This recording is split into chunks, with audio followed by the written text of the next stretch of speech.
স্টুডিওর দেখা হয়ে যাবে এবং আজকের পুরো এপিসোডটায় এমন কিছু ঘটনা ওয়েট করছে যে এই ঘটনাগুলো আপনাদের ভীষণ রকম ভালো লাগবে। প্রথম যিনি অতিথি তাকে আমরা পরিচিত করাতে চাই সবার সাথে। আসসালামু আলাইকুম ভাইয়া, কী নাম আপনার? ওয়ালাইকুম সালাম, আমার নাম আরিফ শিকদার। আরিফ শিকদার ভাই। আরিফ ভাই, আজকে বেশ কিছু ঘটনা আপনি আমাকে বলছিলেন যে অফেয়ারে ঢাকা শহরে ঘটে যাওয়া বেশ কিছু ঘটনা শোনাবেন এবং ঢাকার বাইরেরও। প্রথম কোন ঘটনাটা আজকে আমরা শুনবো? প্রথম আমার ওই মগবাজারে ঘটে যাওয়া ঘটনা, আমার বাসার মগবাজার। ওকে, সো আমরা ঘটনায় চলে যাই। আমার প্রথম ঘটনাটা হচ্ছে আমার সাথেই, নিজের সাথে ঘটে গেছে। এটা হচ্ছে আমার ছোটোবেলার এক বন্ধু আবু নাইম, ওর বাসায় আর কি ঘটনাটা ঘটে। মূলত আমি এমনিতে কারো বাসায় ওইরকম যাই না রাতে থাকতে বললে, মানে আমার রাতে অন্য কোনো, আমার বেড ছাড়া অন্য কারো বাসায় গেলে ওইরকম ঘুম আসে না আর কি। কিন্তু আমার ওই ছোটোবেলার বন্ধু, ওর বাসায় হচ্ছে সবাই গ্রামের বাসায় দাওয়াত খাইতে যায়, ও বাসায় একা থাকে। এখন ওর মা হচ্ছে আমাকে ফোন দিয়ে রিকোয়েস্ট করে আর কি, বাবা ওই তুমি নাইমের সাথে রাতে থাইকো, আমার তো বাসায় কেউ নাই, এখন একা একা থাকবে, একা একা তো ভয় পাইতে পারে, তুমি একটু থাইকো বাসায়। এখন যেহেতু আঙ্কেল আন্টি রিকোয়েস্ট করছে, তো আমি ওর বাসায় থাকতে রাজি হই। তো আমি আমার বাসা থেকে এসারের পরে আমাদের ওখানে মাঠ আছে, মাঠে খেলাধুলা করে তারপরে আমার বাসায় আসি, আইসা খাওয়া দাওয়া করে তারপরে আমি ওর বাসায় চলে যাই থাকার জন্য। তো ওর বাসাটা হচ্ছে 3 রুমের একটা বাসা, ড্রয়িং স্পেস আছে আর পাশাপাশি 2টা রুম আর কি, সামনে একটা রুম, পাশে আর একটা রুম। তো সামনে যে রুমটা, ওই রুমে হচ্ছে টিভি সহ বেড এবং সোফার ব্যবস্থা আছে, শোয়ার ব্যবস্থা আছে। তো ওই রুমটা হচ্ছে 2 পাশে হচ্ছে জানালা, বাম পাশে জানালা আর এখান দিয়ে সোজাও জানালা। মানে খাটটা হচ্ছে সোজা, খাটটা সোজা বিছালে তার হাতের বাম পাশে হচ্ছে জানালা আর মাথা সাইডে হচ্ছে জানালা। তো আমি টিভি দেখি, তখন টিভি দেখতেছিলাম। তো টিভি দেখতে দেখতে প্রায় 1.5 ঘন্টা 2 ঘন্টা হয়ে যায় টিভি দেখতেছিলাম।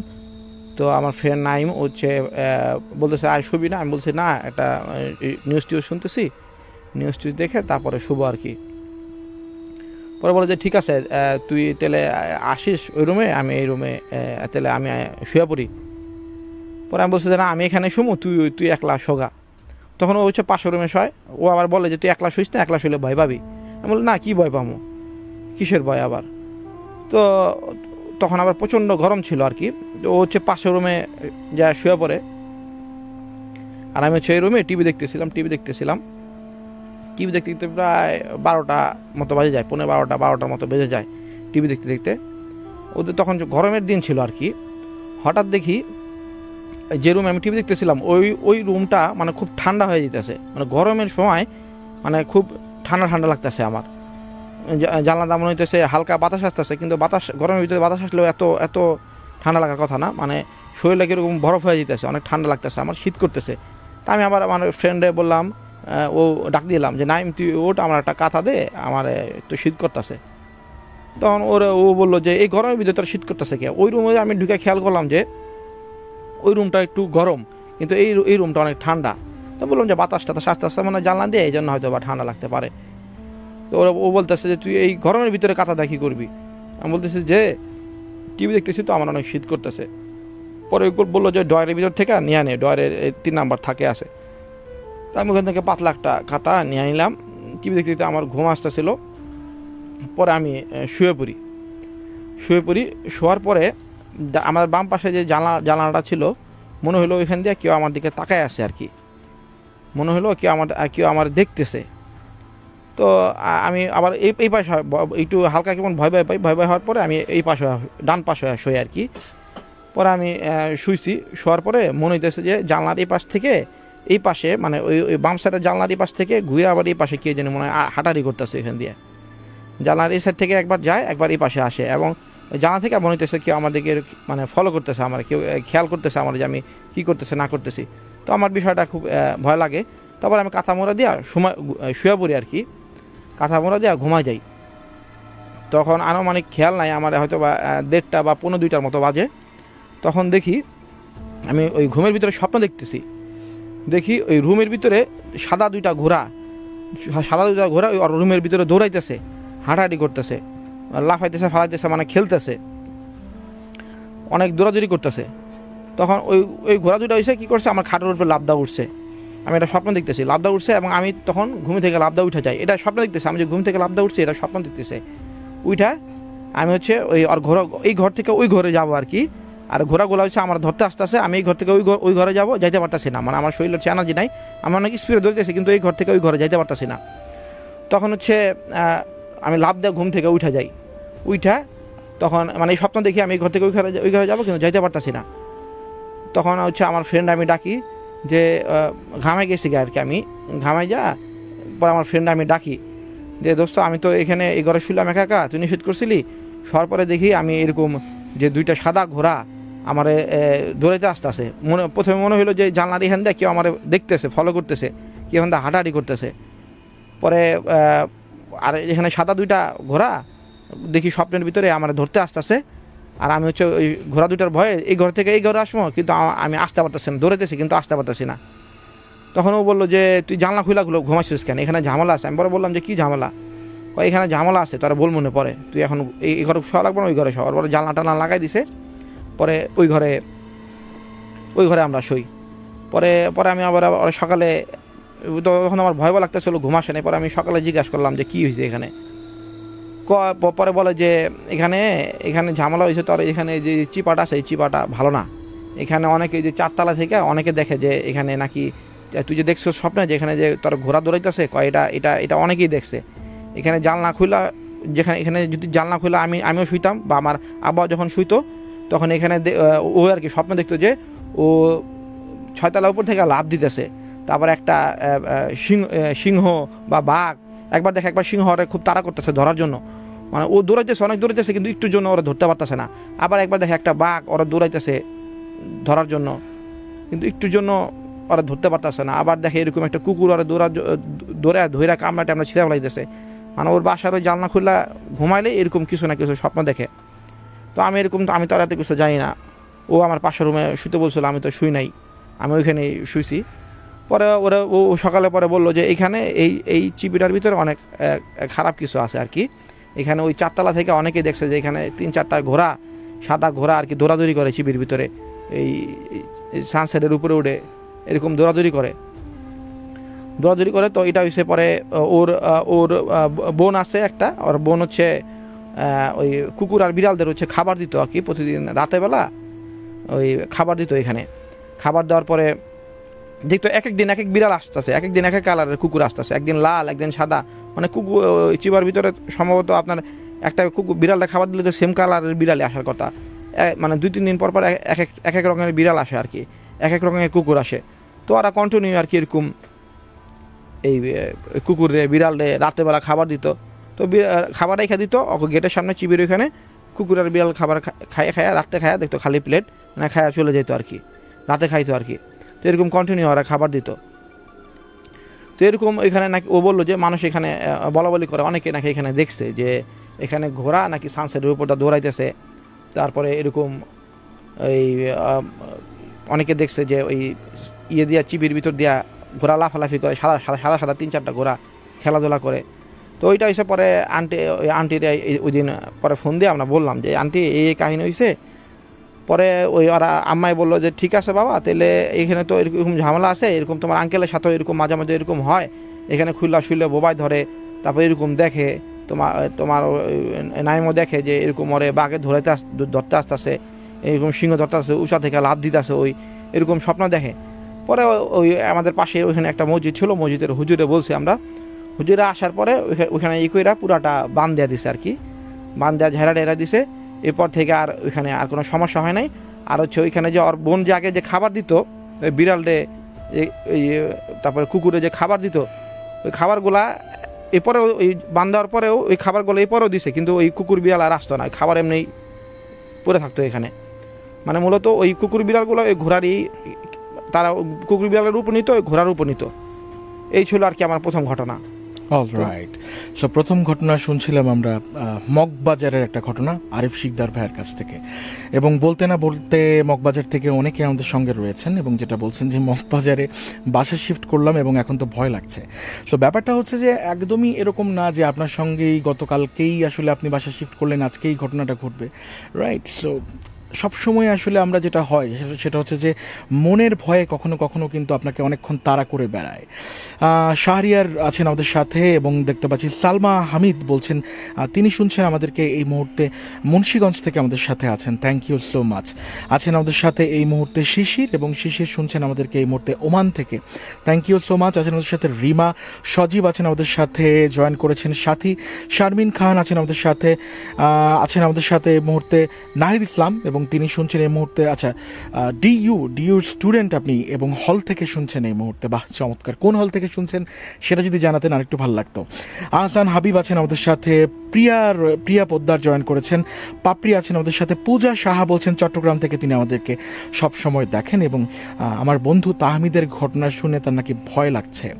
রাইট, সো ভয় প্লাস ভালো লাগা দুটো মিলিয়ে কিন্তু একটা বিউটিফুল কম্বিনেশন। তবে যে ব্যাপারটা বলবো যে দুর্বল চিত্তের যদি আপনি হয়ে থাকেন, সেক্ষেত্রে সবাই যখন বলে যে আপনি স্কিপ করেন, আমরা যেটা বলবো যে আপনি স্কিপ না করে আজকে শুনে দেখেন অনুষ্ঠানটা আপনার কাছে কেমন লাগে। কারণ ভূত স্টুডিওতে আমরা সেই ঘটনাগুলোকে তুলে আনি যেই ঘটনাগুলো আপনাদের শুনতে ভাল লাগবে। ঢাকা শহর থেকে শুরু করে বাংলাদেশের বিভিন্ন জায়গার ঘটনা, কখনো কখনো পাশের দেশ ভারতের ঘটনা শুনি আমরা, পাকিস্তানের কিছু ঘটনার আগে শুনেছি, তারপর শ্রীলঙ্কার কিছু ঘটনা শুনেছি, ইউকের কিছু ঘটনা শুনেছি। তো আপনার ঝুলিতে যদি এরকম হয় যে বেশ কিছু ঘটনা আছে, আপনি স্টুডেন্ট, সপ্তাহে একটা দিন আপনার যদি মনে হয় যে না আপনি এখানে এসে গল্পগুলো বললেন, কোনো প্রবলেম নাই, জাস্ট ডু রেজিস্ট্রেশন। তারপর আমরা টিম ভূত স্টুডিও আপনাকে ফোন করব, তারপর ব্যাটে বলে যদি মিলে যায় আপনি আসবেন, আপনার ঘটনাগুলো বলবেন। বাট ফার্স্ট অফ অল কিন্তু আপনাকে রেজিস্ট্রেশনটা করতে হবে। আমি জানি যে আপনি সারাদিন নানা রকম কাজ নিয়ে ব্যস্ত থাকেন। এখানে যে মানুষগুলো আসেন এনারাও কিন্তু বিভিন্ন প্রফেশনাল। আমার সামনে যেই মানুষটা এই মুহূর্তে রয়েছেন তিনি কিন্তু একজন ব্যবসায়ী। সো সারাদিনের ব্যস্ততার পর তিনি কিন্তু আমাদের সাথে এই মুহূর্তে যেই সময়টায়, এই সময়টা হয়তো বা তিনি পরিবারকে দিতেন কিংবা তার বন্ধু বান্ধবের সঙ্গে থাকতেন, আড্ডায় বিজি হয়ে থাকতেন। বাট দ্য থিং ইজ, আমিও কিন্তু তার বন্ধু, বা জাগো এফএমটাও তার কিন্তু একজন বন্ধু। তো সেই জায়গা থেকে তিনি রেজিস্ট্রেশন করে তার মনে হয়েছে যে না, তার এখানে আসা উচিত এবং তার গল্পগুলো বা ঘটনাগুলো শেয়ার করা উচিত। সো ঝটপট করে যদি আপনি এই মুহূর্তে আমাদের ভূত স্টুডিওতে আসতে চান, স্ক্রলে কিন্তু একটু পরপর দেখানো হচ্ছে যে পরের পর্বে আপনি কিভাবে আসবেন, পরের পর্বে আপনি কিভাবে আসবেন। সো এখন রেজিস্ট্রেশন করা যায় সারা সপ্তাহ জুড়ে। আপনার মোবাইলে এখন ব্যালেন্স নাই, কোনো সমস্যা নাই। কালকে সকালে যখন আপনি মোবাইলটা রিচার্জ করবেন, তখন যেটা করবেন, জাস্ট একটা SMS করে দিবেন। প্রসেসটা আপনি কি করবেন মনে থাকতে নাও পারে, জাস্ট শেয়ার করে রাখেন। আপনার একটা ফেসবুক প্রোফাইল আছে, আপনার বাসায় এই মুহূর্তে ওয়াইফাই আছে কিংবা আপনার মোবাইলে ডেটা আছে, জাস্ট নিজের প্রোফাইলে আপনি শেয়ার করে রাখলেন। এতে করে যেটা হবে, আমার দুইটা নতুন বন্ধু হয়তো বা জাগো এফএমের সঙ্গে অ্যাড হতেও পারে। একই সঙ্গে কালকে যখন আপনি ভুলে যাবেন, তখন কিন্তু আপনি লাইভটা দেখে বুঝে যাবেন যে রেজিস্ট্রেশন করার প্রসেসটা কি। এনিওয়েজ, আমরা আবারও যেটা করব, আরিফ শিকদার ভাইয়ের কাছে যাব, তার সেকেন্ড স্টোরিটা শুনবো। ততক্ষণ পর্যন্ত আপনি যেটা করবেন, প্রথম ঘটনাটা কেমন লাগলো সেই ফিডব্যাকটা কিন্তু SMS প্যানেলে কিংবা ফেসবুকে আমাকে চাইলে জানাতেই পারেন। আরিফ ভাই, আমরা এখন কোন ঘটনাটা শুনবো? এটা আমার বাসার পাশের ঘটনা, মগবাজারেরই একটা ঘটনা। তো এটা হচ্ছে আমার এক নানির মুখ থেকে শোনা। তো উনি এখন নাই, উনি বেশ কিছুদিন আগে মারা গেছে, অনেক আগে শুনেছিলাম। তো এটা হচ্ছে, উনি হচ্ছে খুব পরহেজগার একজন মহিলা ছিল। তো উনি হচ্ছে রাত্রেবেলা হচ্ছে ওয়াশরুমে যেত আর কি।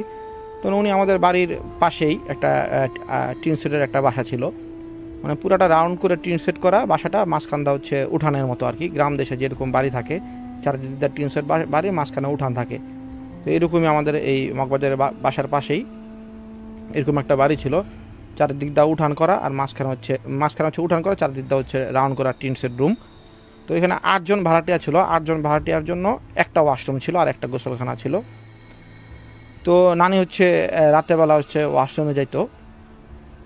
তো এরকম একদিন সে ওয়াশরুমে যাওয়ার জন্য বের হয়েছে।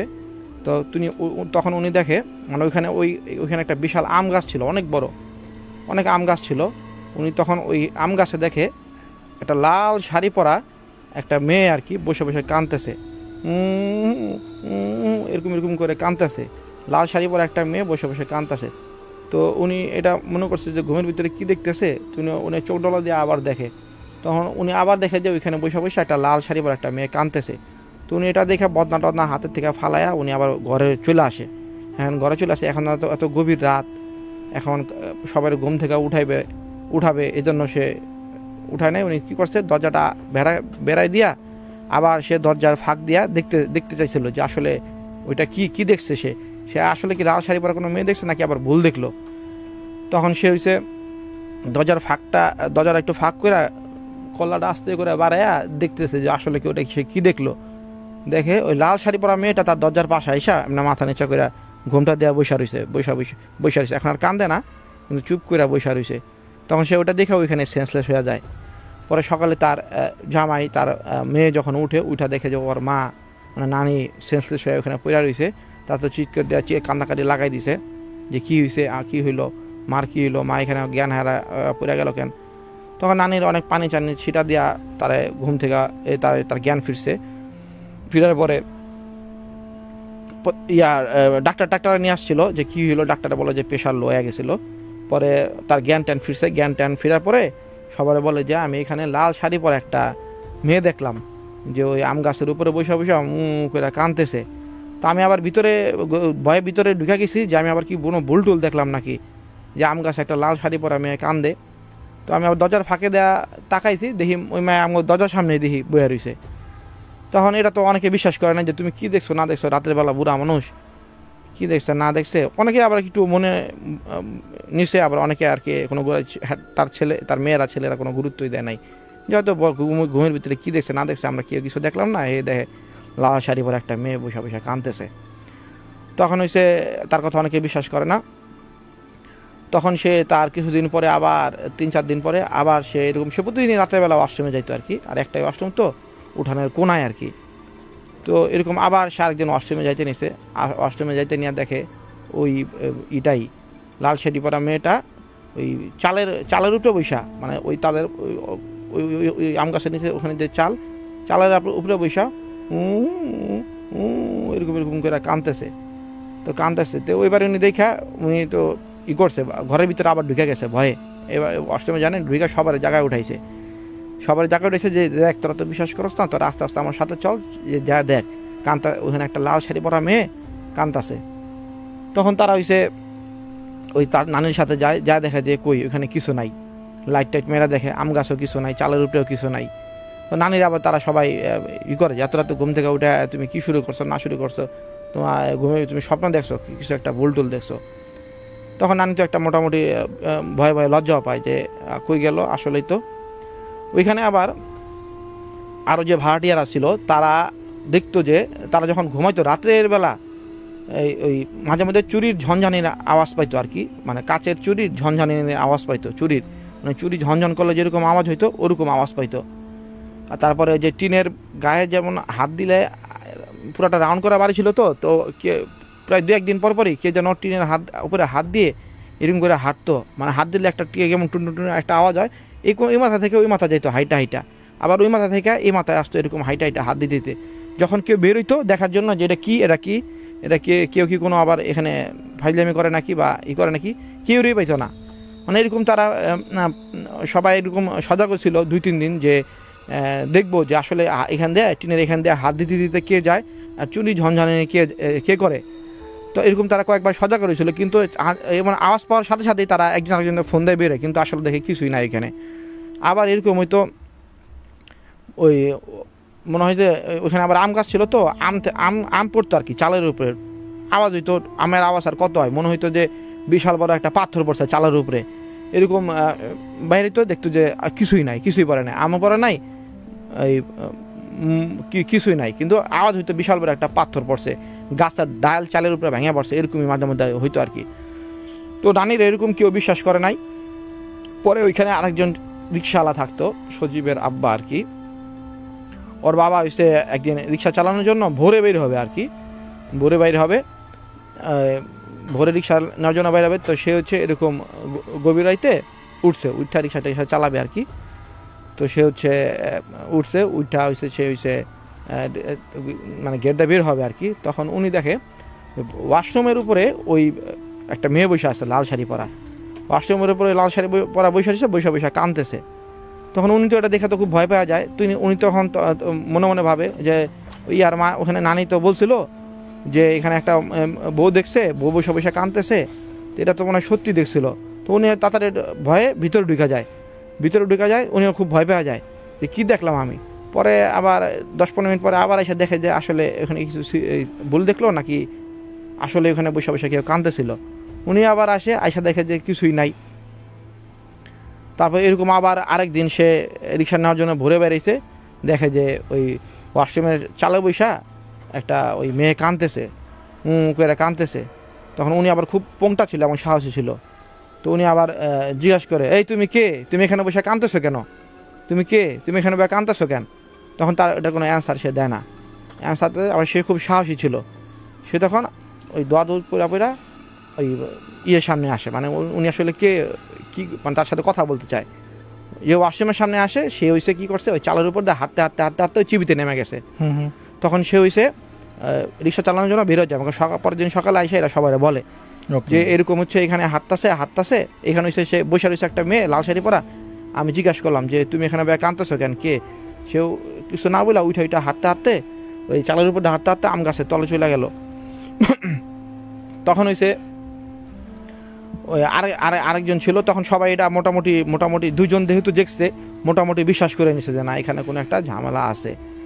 তো এখানে হচ্ছে ওই যে পাশের বাসায় এক আন্টি ছিল ডায়াবেটিসের রোগী, তো সে হচ্ছে প্রতিদিনই হাঁটতে বেরোইতো আর কি, প্রতিদিনই হাঁটতে বেরোইতো। তো উনি হচ্ছে মাঝে মধ্যে এটা দেখতো, কিন্তু কারোর সাথে শেয়ার করতো না ভয়ে যদি তার কোনো ক্ষতি হয়ে যায়। তো উনি হচ্ছে ডায়াবেটিসের রোগী ছিল, তো প্রতিদিন হচ্ছে হাঁটতে বেরোইতো ভোরে, হাইটা এই 2 ঘন্টা 1 ঘন্টা হাঁটতো, হাঁটার পরে সে বাসায় এসে রেস্ট নিত আর কি। তো উনি হচ্ছে একদিন দেখে হাঁটতে বেরোবে, বারান্দা ওয়াশরুমে গিয়ে বারান্দা দাঁড়াইছে, বারান্দায় যাওয়ার পরে দেখে যে আম গাছের উপরে একটা মেয়ে লাল শাড়ি পরা মেয়ে বসে রয়েছে। তো উনি ভালো মতো দেখে যে এখানে কি, এখানে কোনো ভাবতেছে কোনো লাল শাড়িটার এখানে আটকা রয়েছে কিনা, কোনো না, দেখা যায় মানুষের মতো অবয়ব একজন বসে রয়েছে।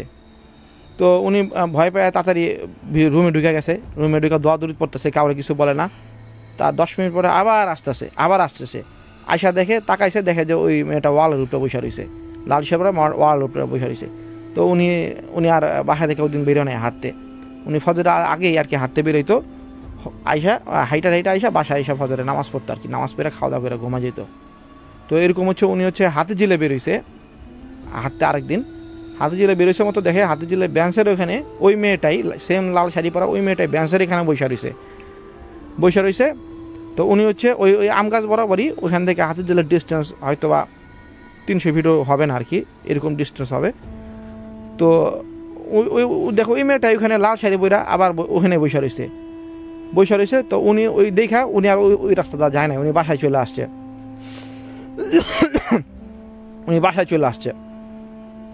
বাসায় চলে আসার পর কাউরে কিছু ভয় বলে না, এবং উনি বেশ কয়েকদিন উনি বাসা থেকে বেরোয় না।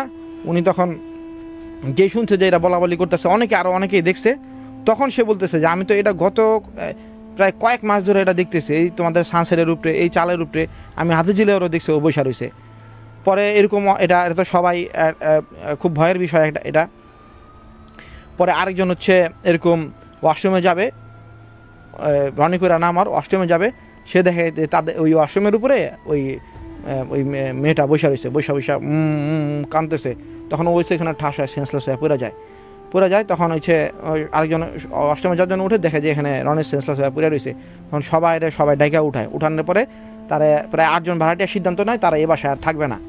তখন সবাই ওই দিন বাড়িওয়ালা আরেক জায়গায় থাকতো, বাড়িওয়ালারা ডাকায় ওই দিনই বাড়িওয়ালা জরুরিভাবে আসার পরে তখন বলে যে আমরা 1 তারিখে ছেড়ে দেবো বাসা, আমরা সবাই বাসা দেখতেছি, এখানে কেউ থাকবো না, এখানে এরকম সবাই দেখে বউ এখানে কাঁদতেছে, এখানে ঝামেলা আছে, এখানে আমরা থাকবো না।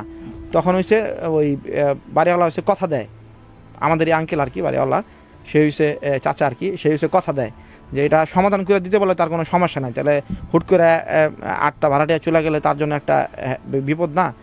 তখন ওইখানে আমাদের ওইখানে একটা মাদ্রাসা আছে, ওই মাদ্রাসার ওইখানে হুজুরে ডাকার পরে হুজুরে এরকম তদবির করে আর কি। তো উনি বলে এখানে নাকি আগে একটা রুম ছিল, আর রুমের পাশে একটা কুয়ার মতো ছিল আর কি। ওই রুমে অনেক আগে আর কি, ওই যে বাড়িওয়ালা ছিল তারও বাবার আমলে আর কি, অনেক পুরানো বাড়ি আর কি, বাবার আমলে সেখানে একটাই রুম ছিল। তখন ওই রুম ভাড়া দিছিল, আর তখন মাটির রাস্তা ছিল, এগুলা এই পাকিস্তান পিরিয়ডের সময় মাটির রাস্তা ছিল, ওই এক রুম ভাড়া দিয়েছিল, আরেক রুম ওই আরেক রুমের পাশে ছিল কুয়ার মতো আর কি, সব ময়লা টলা কুয়ার এখানে রাখতো। তো ওই যে রুমে ভাড়া দিছিল ওই রুমে হচ্ছিল একটা মেয়ে আর একটা ছেলে, একটা মুসলিম মেয়ে আর একটা মুসলিম ছেলে একটা হিন্দু মেয়েরে বিয়ে করে এখানে বাসা ভাড়া নিয়েছিল। তো অনেক ওই মেয়েটা ছিল অনেক ধনাঢ্য পরিবারের মেয়ে আর কি। তো ওই ছেলেটা আবার 3-4 মাস ওর সাথে সংসার করার পরে পাশের বাসায় আরেকজনের সাথে পরকীয়া করে। এটা ওই মেয়েটা জানার পরে, দেখার পরে মেয়েটা ওইখানে গলা জড়িয়ে আত্মহত্যা করে, যার কারণে ওই তার আত্মা ওইখানে ঘোরাঘুরি করে। তো হুজুর এটা দেখার পরে হুজুর এখানে দোয়া কালাম পইরা ওইখানে পরে এরপরে আর ওরকম এটা সব ঠিক করে দেয়। ওইখানে এরপরে তার আর কোনো সমস্যা ওইখানে আর হয় নাই, পরে এটা সমাধান হয়ে যায় সাথে সাথে। এই ছিল আমার ঘটনা। ওকে, আমরা দুটো ঘটনা শুনছিলাম আরিফ ভাইয়ের কাছ থেকে। তো বলছিলাম যে প্রথম ঘটনাটা কেমন লাগলো এই মুহূর্তে। অনেকেই আছেন আমাদের সাথে, যেমনটা দেখছিলাম একটু আগে ফরিদপুর থেকে আমাদের সাথে নিশি জয়েন করেছেন, আছেন আমাদের সাথে শিশির ভাই, ইমরুল হাসান আছেন আমাদের সাথে, মুনতাসিব জয়েন করেছেন, এবং চট্টগ্রাম থেকে আজকে প্রচুর বন্ধুদেরকে দেখতে পাচ্ছি যে আমরাও বলতে চাই ভেরি সুন হয়তোবা চট্টগ্রামবাসীদের জন্য একটা যদি বলি যে বিউটিফুল কিছু আরও আসছে। সো চোখ রাখুন, এই জন্যই বলছি যে কখন কোনটা মিস হয়ে যায়। যেহেতু তোমার শহরে বা তোমার জেলাতে বা তোমার অঞ্চলে জাগো এফএমটা পৌঁছে গেছে, সো বেশ কিছু সারপ্রাইজ কিন্তু আসছে। চোখ রাখো জাগো এফএমের অফিসিয়াল ফেসবুক পেজে সবসময়। জাগো এফএমের ফেসবুক পেজ, আমাদের যে ইনস্টা অ্যাকাউন্ট রয়েছে সেখানে কিন্তু নানা রকম ফানি কন্টেন্ট আপলোড হয় ইনস্টা অ্যাকাউন্টটাতে। ইউটিউবে, ফেসবুকে সবসময় কিন্তু নানা রকম বিভিন্ন ধরনের কন্টেন্ট তুমি পেয়ে যাবে। এই যে ভূত স্টুডিওটা এখন তুমি দেখছো, এটা কিন্তু পরবর্তীতে তুমি আবারও এটার কাট ভার্সনও পেয়ে যাবে। বেশ কিছু ঘটনা একসঙ্গে মিলিয়ে তো ভূত স্টুডিও। এখান থেকে হয়তো বা সেরা ঘটনাগুলো, প্রত্যেকটা ঘটনাই আমাদের কাছে সেরা, বাট সেই ঘটনাগুলোই কিন্তু আলাদা করে আবারও কিন্তু আপলোড হয়ে যায়। বিভিন্ন সময় তোমরা সেই কন্টেন্টগুলো দেখতে পাও। সো সেই ফিডব্যাকটাও কিন্তু জানাতে পারো যে কেমন লাগে জাগো এফএম তোমার কাছে। অনেকেই রয়েছে আমাদের সাথে, সেই এসএমএসগুলো পড়তে চাই সর্বপ্রথম এই মুহূর্তে। এসএমএস প্যানেলে আমাদের সাথে অনেকে রয়েছেন, যেমনটা আমাদের সাথে আছেন এই মুহূর্তে জাহিদ ভাই, তিনি শুনছেন এই মুহূর্তে আমাদেরকে কাফরুল থেকে, তিনি আমাদের সাথে রয়েছেন। এবং কাফরুলে তিনি এই মুহূর্তে যেটা বলছেন, তার স্ত্রী এবং তার শ্যালককে নিয়ে এই মুহূর্তে তারা বাসায় শুনছেন। আছেন আমাদের সাথে এই মুহূর্তে উর্মি, কাব্য জয়েন করেছেন আমাদের সাথে এই মুহূর্তে মিরপুর পাইকপাড়া থেকে আছেন আমাদের সাথে সন্ধ্যা লিখেছেন আমাদেরকে বেইলি রোড থেকে, তিনি শুনছেন। আর দেখতে পাচ্ছি পরশ জয়েন করেছেন আমাদেরকে, কাদের আছেন আমাদের সাথে, কাদের ভাই, থ্যাংক ইউ সো মাচ। দেখতে পাচ্ছি আমাদেরকে বিন্দু জয়েন করে আছেন, তিনি শুনছেন এই মুহূর্তে মালিবাগ থেকে, থ্যাংক ইউ। এনাম আছেন আমাদের সাথে বনশ্রী থেকে, তিনি শুনছেন।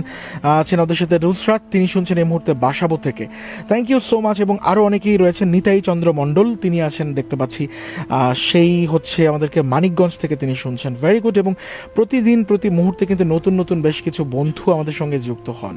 সো খুব সহজ একটা জিনিস, অনেকেই যেটা বলেন যে ভাই আমিও আসবো, আমিও বলবো, খুবই সহজ। নেক্সট এপিসোডে আপনিও আসতে পারেন। আপনাকে বলছি, যিনি এই মুহূর্তে আমাকে দেখছেন, জি আপনাকে বলছি, 2-এর অধিক যদি আপনার কাছে ঘটনা থাকে তাহলে নেক্সট এপিসোডে কিন্তু আপনিও আসতে পারেন এই ভূত স্টুডিওতে। একসঙ্গে চা খেতে বা কফি খেতে কিন্তু আপনার ঘটনাগুলো শুনবো। এনিওয়েজ, চলছে ভূত studio, brought to you by Pran Potata কিন্তু জিনিসটা খুবই ইয়াম্মি একটা জিনিস। এই যে রাত্রেবেলা অনেক সময় যেটা হয় যে আমাদের ছোটোখাটো কিন্তু ক্ষুধা লাগে বা ক্রেভিং হয় এটা ওটার, সো তখন কিন্তু ছোটোখাটো ক্ষুধাটাকে মেটানোর জন্য একটা বেস্ট জিনিস হতে পারে কিন্তু প্রাণ পটাটা।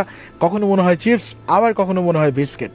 থার্ড ঘটনাটা শুনবো, দেখা যাক থার্ড ঘটনাটা আপনার কাছে কেমন লাগে, সেই ফিডব্যাকটাও কিন্তু আপনি আমাকে জানাতে পারেন। রয়েছেন আমাদের সাথে আরিফ শিকদার, যিনি মগবাজার থেকে এসছেন। আরিফ ভাই, আমরা থার্ড ঘটনাটাও কি মগবাজারের কোনো ঘটনা? হ্যাঁ, এটা হাতের ঝিলের একটা ঘটনা। ওকে, এই ঘটনাটা হচ্ছে আমার এক বড় ভাই মাহমুদ হাসান, ওই বড় ভাইয়ের মুখ থেকে শোনা। উনি আমাদের বাড়ির পাশেই হচ্ছে হাতির ঝিল আর কি। এটা তখন হাতির ঝিল হয়ও নাই, তারও অনেক আগে আর কি। তার সাথেই ওই মাহমুদ ভাইয়ের সাথে ঘটে যাওয়া ঘটনা আর কি।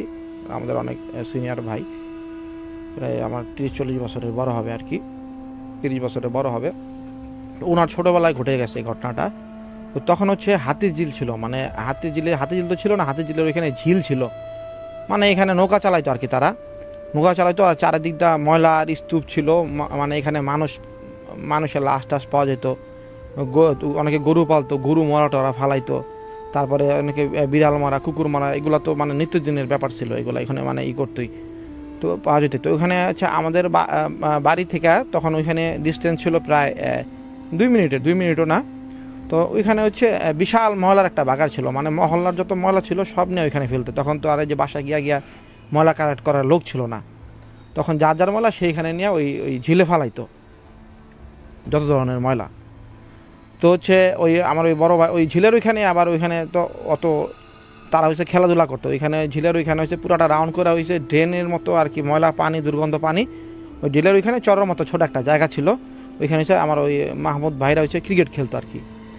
তো ক্রিকেট খেলতো ওইখানে যাওয়ার আগে ছোটো একটা ড্রেনের সিস্টেমের মতো বাসতো, ওইখানে একটা সাঁকো ছিল, অনেকে লাফা যেতে পারতো, যারা যেতে পারতো না তারা সাঁকো দা পার হইতো আর কি। তো ওই চারপাশ হলো ময়লার বাগার, বিশাল ময়লার বাগার। তো ওই ময়লার বাগারের ওইখানেই পুরোটা রাউন্ড করে ময়লার বাগার। আমার ওই ভাইরা বড় ভাইরা তারাই প্রায় 15-20 জন মিললাম মহল্লার, তারা হয়েছে ওই পুরাটা ওখানে ওই দেখা গেছে ওই যে ক্রিকেট আশেপাশে মাঠ ছিল, কিন্তু ওখান থেকে খেললে আবার অনেকে কমপ্লেন দিত, অনেকে ঝামেলা করতো। তারা নিজেরাই 3-4টা মাঠ আর কি তাদের জন্য চয়েস করে রাখতো, একদিন এই মাঠে খেলবে একদিন ওই মাঠে খেলবে। তো তাদের ভিতর খেলার খুব আগ্রহ ছিল আর কি। তারা হচ্ছে ওই ময়লার বাগারে ওইখানে ওই চরের মতো ছিল আর কি। তো ওটাই পরিষ্কার করে তারা পিস বানায় শর্ট পিস ক্রিকেট খেলতো। শর্ট পিস ক্রিকেট আর ম্যাক্সিমাম এগুলো ছিল, আর দুটো আশেপাশে কয়েকটা রুম ছিল, ওগুলো ছিল সব টঙ্গের ঘর ছিল আর কি, টঙ্গের রুম ছিল। তো ওইখানে একটা ওই ময়লার বাগারে ওইখানে একটা বট গাছ ছিল আর কি। ওই বট গাছের ওইখানে এমন হইতো যে ওই বট গাছের ওইখানে দুপুরবেলা কেউ গেছে গুড্ডি উড়াইতে, তারা ওই বট গাছের ওইখানে গেলেই চটকানা মারতো আর কি। তারপরে ওই ওই বট গাছের ওইখানে এই গাছের উপরে উঠা কেউ বসলে দেখা গেছে ওইখানে কেউ হেলান দেওয়া শুইলে ধাক্কা মারতো, এরকম অনেক কাহিনী তাদের ফ্রেন্ডদের সাথে ঘটছে। তারপরে ওই বট গাছের ওইখানে ঘুরি বাইজা গেছে, ঘুরি পাড়তে গেছে, ওইখান থেকে পুরা পা মচকে গেছে, হাত মচকে গেছে। মানে ওইখানে ওই ট্রেন্ডই ছিল একটা যে ওই বট গাছের এখানে দুপুরের সময় বা মাগরিবের সময় গেলে চটকানা খাবি, এরকম তাদের ভিতরে ফ্রেন্ডদের ভিতরে এরকম একটা ট্রেন্ড মানে ছিল যে ওখানে যাইস না, ওইখানে গেলে থাপড় খাবি। তো এরকম একটা তাদের ভিতরে নর্মাল একটা মানে নর্মাল হয়ে গেছিলো বিষয়টা তাদের ভিতরে, যে এরকম গেলেই চটকানা খাবি। তো ওইখানে কেউ যাইতো না আর কি, বিশেষ করে মাগরিবের আগে দিয়ে আর দুপুরের সময় কেউ যাইতো না। তো আমাদের ওই মাহমুদ ভাইদের আবার তখন বেবি ট্যাক্সির বিজনেস ছিল আর কি। তখন নাকি বেবি ট্যাক্সির জমা ছিল 80 টাকা 90 টাকা করে। তো তাদের কয়েকটা বেবি ট্যাক্সি ছিল, তো তার বাবা হইছে 300 টাকা হইছে ওই তার কাছে দিয়ে দেয় যে এটা তুই বাসায় যায় তোরা আমার কাছে দিবি। তখন সে হইছে কী করছে, তুমি আমার ক্রিকেট খেলার খুব নেশা ছিল, ওই দিন আবার খুব গুরুত্বপূর্ণ ম্যাচ ছিল আর কি ফ্রেন্ডদের সাথে। তো উনি কী করছে, ওই টাকাটা ওনার বাবার কাছ থেকে নিয়ে উনি হচ্ছে বাসায় না গিয়া ওই ফ্রেন্ডদের সাথে খেলতেছিল। তো উনি মনে করছে যে খেলাধুলা কইরা তারপরে আমি বাসায় যাব না। তখন উনি খেলতেছিল মাগরিবের আগে দিয়া বাসায় আসে, বাসায় এসে পকেটে হাত দেওয়া দেখে যায় টাকা নাই। কি টাকা গেল কই। তখন সে তো ভয়ে নাই, বাবা আসলে বাবা তো টাকা দিছে, আমার টাকা দিতে, এখন সে কী জবাব দিবে, সে তো ভয়ে নাই। এখন আমার কী করবে, সে কী করছে, তার আরেকটা বন্ধুরা ডাক দিয়া সে ওই মাগরিবের সময় ওইখানে গেছে টাকা খুঁজতে, ওইখানে টাকা পড়ছে। তো উনি গেছে, ওই যাওয়ার পরে ওনার ফ্রেন্ড আবার ওইখানে যে ড্রেন সিস্টেমটা ছিল ড্রেনের এই পারে দাঁড়ায় আছে, ওনার ফ্রেন্ড বলতেছে তুই যা দেখ, পাশে না পাইলে আমি আমনে। আর উনি এসে যা খুঁজতে দেখা যায় বট গাছের ওইখানে সে ফিল্ডিংয়ে দাঁড়াইছিল বল ধরার জন্য, ওইখানেই টাকাটার গোল পড়ে রয়েছে। তখন তো 300 টাকা তো অনেক টাকা। তখন সে হয়েছে ওই টাকাটা নিয়ে হয়েছে তাড়াতাড়ি নিতে যায়, নেওয়া যাওয়ার পর সে পকেটে ঢুকায় সে হয়েছে ওই বট গাছের সামনে তার ফ্রেন্ডরা তাকে তারা নাকি বলে তুই যখন টাকাটা নিয়ে পকেটে ঢুকাইছস তখন একটা বাতাস, ওইখানে একটা বাতাস ঘূর্ণিঝড়ের মতো ঘুরতে নাকি ওর ভিতরে ঢুকে জায়গা, বাতাসটা ঘুরতে চারিদিকে ঘুরতে নাকি ওর ভিতরে নাকি বাতাসটা ঢুকা জায়গা, এটা ওর ফ্রেন্ড বলে আর কি। তখন ওর ফ্রেন্ড হচ্ছে দৌড়ায় ওদের বাসায় এসে বলে যে এই মাহমুদ ভাইয়ের আমার কাছে বলে আর কি যে আন্টি ওই মাহমুদের ভিতরে তো একটা বাতাস ঘুরতে বট গাছের নিচে একটা বাতাস ঘুরতে আর ভিতরে ঢুকে গেছে গা। তখন ওরা তো ভয় পায় যায় বাবা মা, যে কি ওর বাবা ছিল না তো ওর মারে বলে যে ওর একটা বাতাস ঘুরতে ভিতরে চলে যায়। আর মা তো দৌড়ে আসার পরে কেউ কয় কী করছ বাবা, বাতাস ঘুরতে ভিতরে ডুবো। আর ওই এত সন্ধ্যা ভিতরে বট গাছে ওখানে গেছে কে, কয় আন্টি ওই যে ভয় কয় না ওর টাকা হারাই গেছে গা, আঙ্কেলের নাকি টাকা কাকায় নাকি টাকা দিয়েছিল, টাকা খুঁজা পায় না টাকা হারাই গেছে গা। ওই বট গাছের নিচে টাকা খুঁজতে গেছে, টাকা পাইছে কিন্তু একটা বাতাস ঘুরতে ওর ভিতরে ঢুকে গেছে গা। তখন ওর মা তো তাড়াতাড়ি দৌড়ে আইছে, এই বড় সন্ধ্যাবেলা তুই এখানে বেরিয়েছিস কি লিগা। তখন সে হয়েছে ওই সাঁকো ঠাকো পার হইয়া যা দেখে যে ওর ছেলে মাহমুদ হয়েছে ওই বট গাছের নিচে বট গাছের দিকে তাকায় দাঁড়ায় রয়েছে। এক চোখে আমরা দাঁড়ায় রয়েছে, মানে স্টিলা দাঁড়ায় রয়েছে বড় গাছের দিকে তাকায়া।